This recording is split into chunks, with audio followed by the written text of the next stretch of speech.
जी अस्सलाम वालेकुम जी। मैं ज़िशान अली, राइटर डायरैक्टर फैसलाबाद।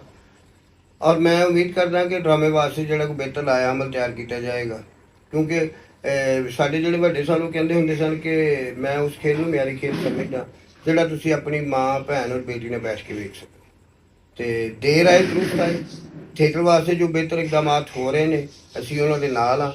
और स्पैशली तौर पर आमिर मीर साहब और वज़ीर आला मोहसिन नकवी साहब और ताहर अंजुम साहब।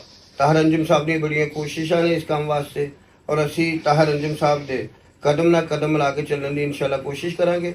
और थिएटर की बेहतरी वास्ते जो भी कुछ हो सकता है वो बिल्कुल होना चाहिए। और थिएटर की बेहतरी वास्ते जोड़े भी इकदाम हो रहे हैं असी उन्होंने बिल्कुल भरपूर हमायत करते हैं।